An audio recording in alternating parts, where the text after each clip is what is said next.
Teman-teman, kalau bicara masalah rezeki, maka kita akan untuk mudah difahami saja, maka rezeki itu ada yang sifatnya mutlak, mau nggak mau akan sampai kepada kita. Ada yang sifatnya ikhtiar.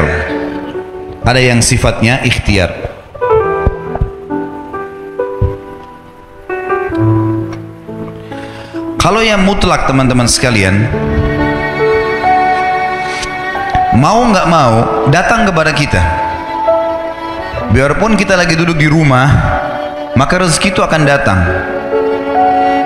Seperti misal, mata kita sekarang menangkap cahaya, hidung kita menarik oksigen, telinga kita menangkap suara, energi di tubuh kita pada saat kita mau bergerak, kita mengeluarkan proses makanan yang habis akan dibuang, kotoran, tinja dan air seni, rezeki datang.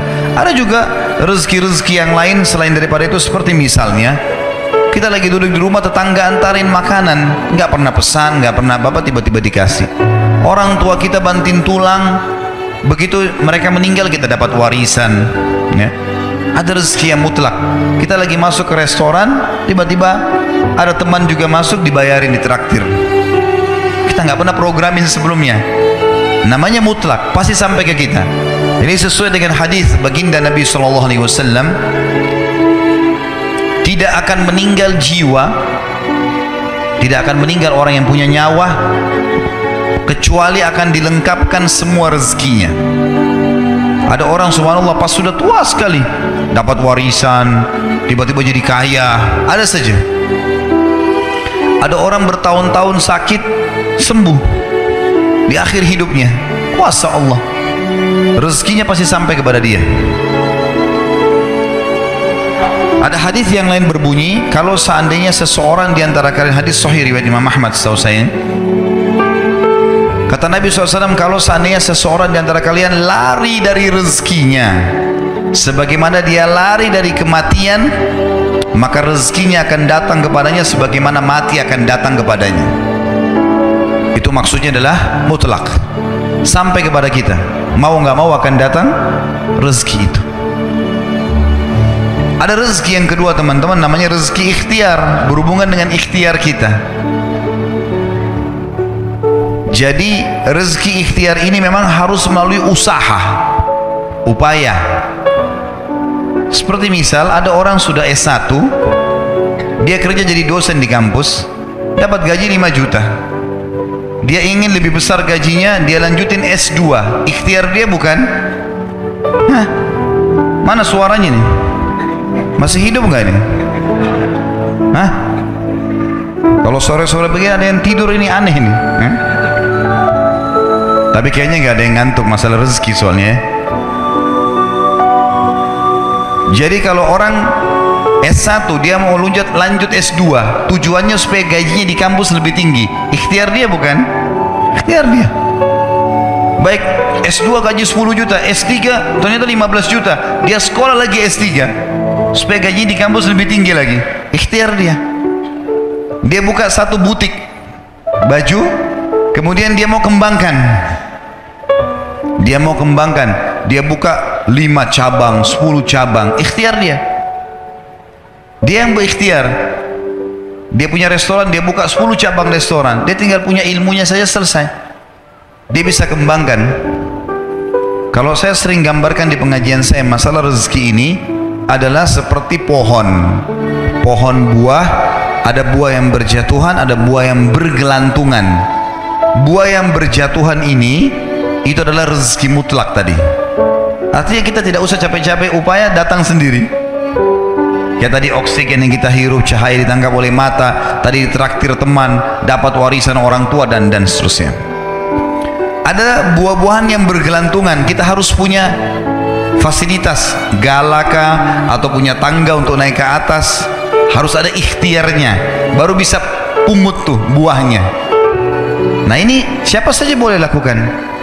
Ingat, dalam masalah rezeki, kafir atau beriman sama-sama dikasih sama Allah. Jangan bilang, kenapa tetangga saya orang kafir itu bisa punya mobil mewah? Kuasa Allah. Siapa yang mau punya usaha, dia bisa dapatkan. Hanya bedanya, antara muslim sama kafir di status halal atau haramnya. Kalau muslim, teman-teman sekalian, kita ini orang muslim, buah-buah yang berjatuhan dan buah-buah yang bergelantungan tadi, yang dibolehkan ambil hanya yang berkualitas. Ada busuk sedikit jangan diambil, halal. Sedikit busuk syubhat, bagus gak ya, jangan diambil. Kalau orang kafir semua diambil, mau busuk mau enggak semuanya diambil. Kalau muslim tidak. Dan subhanallah, dalam masalah ini para ulama mengatakan seorang muslim mendapatkan keberkahannya. Nanti akan kita bahas masalah itu dalam kiat-kiat mempertahankan dan menjadikan rezeki supaya berkah. Jadi ini gambaran rezeki, teman-teman sekalian. Dan supaya kita tidak menyangka buruk dengan Allah, harusnya seseorang di antara kita, teman-teman sekalian, harusnya seseorang di antara kalian, ini wajib hukumnya, mengetahui bahwasanya kalau kita ingin mempertemukan tentang kondisi kita dengan kondisi orang lain, maksudnya kondisi orang non muslim misalnya, pertemukan yang sesuai, yang sepadan. Misal, tidak adil kalau saya seorang pegawai, gaji saya 1 juta misalnya, atau 2 juta rupiah, saya pertemukan dengan tetangga saya yang seorang miliarder kafir. Nggak bakal adil itu. Yang adil adalah pertemukan coba keadaan kita dengan kafir yang gajinya sama dengan kita. Nah, baru kita tahu bagaimana berkahnya rezeki itu. Harus adil, ya. Seperti kasus masalah kemarin di pilkada di Jakarta, saya juga bahasakan masalah itu. Tidak adil sekarang banyak orang non muslim ini mengatakan, atau orang-orang munafik dari kaum muslimin pura-pura Islam, dia bilang lebih baik pemimpin kafir yang tidak korupsi daripada pemimpin muslim yang korupsi. Ini tidak adil ini. Mestinya pertemukan begini, non muslim yang tidak korupsi dengan muslim yang tidak korupsi. Nah, itu baru adil. Kafir yang koruptor dengan muslim yang koruptor, nah baru adil. Nggak bisa dipertemukan antara ini dengan ini, tidak bisa.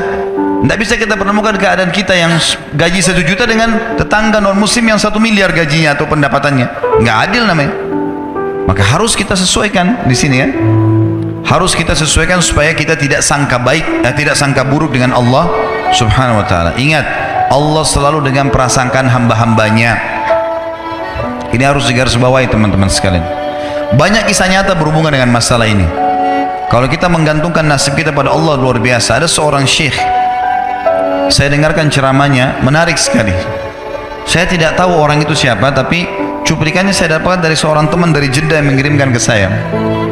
Orang ini cerita, syekh ini menceritakan, cuplikannya ada di HP saya. Dia bilang, saya satu waktu pernah ke Mesir, dan di Mesir ini saya lagi dari satu daerah mau ke Kairo, dari Iskandaria, satu kota mau ke Kairo. Itu saya tiba di Kairo mungkin sekitar jam 2 malam. Pesawat saya selepas subuh harus berangkat kembali ke Saudi. Dia bilang, saya telepon pengurus masjid, saya mungkin mau mampir di masjid yang saya ceramah kemarin di Kairo itu. Saya mau tinggal di sana mungkin 2 jam 3 jam istirahat. Nanti habis itu baru kemudian saya berangkat ke Saudi habis subuh. Dia bilang, saya masuk ke masjid, tiba jam 2 malam, turun dari mobil, saya lihat masjid lampunya nyala semua nih. Kemudian setelah saya masuk masjid, saya temukan ada orang di mihrab, imam lagi sujud nangis-nangis.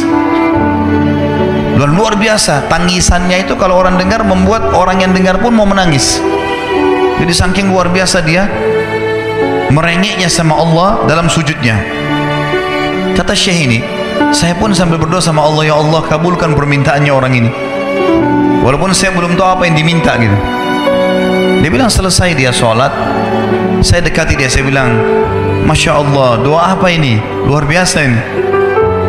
Doa yang diikuti dengan tangisan di sepertiga malam menjelang subuh. Allah turun ke langit bumi, dikabulkan nih. Dia bilang, demi Allah syekh, karena syekh ini orang Arab biasanya panggil, bisa orang pintar, bisa orang kaya, bisa orang tua. Jadi kalau antum dipanggil syekh jangan bangga dulu ya, karena banyak maknanya itu, ya. Jadi dipanggil syekh, kita tidak tahu, biasa juga di Saudi begitu ya. Kalau ada orang kita tidak kenal dipanggil syekh, syekh sini syekh, walaupun antum bukan syekh sebenarnya gitu, ya. Maka dia bilang, demi Allah syekh, dia tidak tahu kalau ini orang memang ulama gitu. Istri saya sekarang lagi dirawat di rumah sakit, dan saya harus bayar 14.500 jenih atau ponnya Mesir. Saya harus bayar rumah sakit, kalau enggak istri saya enggak bisa dioperasi. Ini sudah parah sekali, kata syekhnya. Jadi gara-gara itu kau sujud sama Allah, dia bilang iya, lanjutkan nangis sama Allah. Allah tidak akan menyanyiakan orang yang ikhlas minta padanya. Lanjutkan, nikmati sujudmu, pasti Allah akan berikan jalan keluar. Dia bilang iya, baik. Orang itu dia bilang kembali lagi ke mihrab, nangis lagi, sholat sujud sama Allah, ya Allah. Dan dalam doanya begitu, ya Allah, istri saya mau dibayar besok rumah sakitnya, jumlahnya sekian, saya tidak pegang uang satu jenih pun. Ini 14.500 jenih, banyak sekali. Maka dia bilang, orang ini bilang, baiklah kalau begitu. Syekhnya ini bilang, saya mau tidur dulu, saya istirahat 1 jam. Menjelang azan subuh dia bilang, ada marbot masjid datang bangunin saya. Sudah azan, saya sholat qobliyah, sholat sunnatul fajr. Waktu iqamah, pengurus masjid tahu kalau dia ini ulama, dipanggil dengan syekh, tolong jadi imam. Dia bilang, saya capek, baru istirahat 1 jam 2 jam malam, biarlah imam. Dia bilang, tidak apa-apa, ayat-ayat pendek aja, baca surah-surah pendek aja. Kata syekh, baiklah. Dia bilang, saya baca surah-surah pendek. Rupanya mikrofon masjid karena keluar di luar, ada satu pengusaha Mesir, apartemennya itu dekat masjid, dan dia suka ikuti ceramahnya syekh ini di YouTube. Dia bilang, turun dari apartemennya, ikut sholat berjamaah di masjid, karena dia kenal suaranya orang ini gitu. Begitu selesai sholat, dia bilang, saya lagi zikir, datang orang itu. Dia bilang, syekh, ahlan wa sahlan di Mesir, saya salah satu penggemar anda di YouTube, dan saya dengar suara tadi. Saya tadi mau sholat di masjid lain, saya ke masjid ini. Dia bilang, syekh, saya mau minta tolong satu hal. Kata syekhnya, kenapa? Dia bilang, saya sudah ngitung zakat uang perusahaan saya harus alokasikan 14.500 jenih. Kata syekhnya, orang itu bilang, saya mau alokasikan zakat saya 14.500 jenih. Kata syekhnya, saya nangis dengar itu, nangis, saya terisak-isak. Kata orang itu, kenapa anda nangis? Syekh bilang, saya nggak bisa jelasin. Dia bilang, saya nangis terus. Kemudian saya lihat ke kiri kanan di sof, mana orang yang tadi malam sholat tahajud tuh? Wah, ada di ujung. Dipanggil sama syekh, fulan kesini, datang. Dia bilang, ceritakan masalah kamu apa? Dia bilang, syekh, saya punya masalah, istri saya dioperasi, harus bayar 14.500 jenih hari ini, kalau tidak nggak operasi. Kata syekhnya, tiba-tiba si pengusaha ini nangis-nangis. Orang ini juga heran, kenapa kalian berdua menangis? Dia pasti bingung kenapa gitu. Kata syekhnya, biarin orang ini yang jelaskan. Yang punya usaha bilang apa? Demi Allah syekh, saya sudah 1 minggu taruh uang ini di lemari saya, sudah 1 minggu. Setiap hari istri saya bilang, turunkan, lakukan haknya Allah, zakat itu keluarkan. Dia bilang, saya ingin dapat 1 orang yang saya kasih langsung daripada saya bagi-bagi. Saya mau 1 orang saya kasih, selesaikan masalah dia, dan Allah selamatkan saya di akhirat. Orang ini jadi nangis. Orang yang punya minta butuh nangis. Kata pengusahanya, ini uangnya, silakan 14.500. Semoga Allah selesaikan urusan saya di akhirat gara-gara saya bantu kamu. Kata syekhnya, demi Allah yang terjadi, orang ini yang orang yang punya uang ini, yang dikasih uang, dia tiba-tiba lupakan saya dan lupakan si pemilik uang. Dia langsung angkat kepalanya ke langit sambil menangis mengatakan, ya Allah, aku mencintaimu.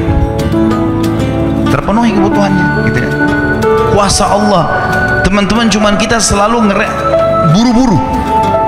Kalau seseorang kita di perusahaan mau dinaikkan gajinya saja, mau naikkan jabatannya, dia harus tulis permohonan.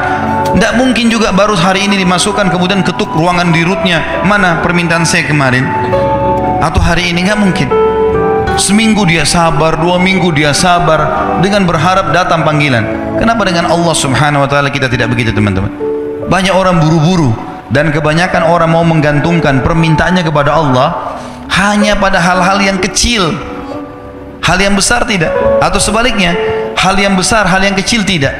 Kenapa tidak pernah minta sama Allah dikasih motor, dikasih mobil, dikasih rumah?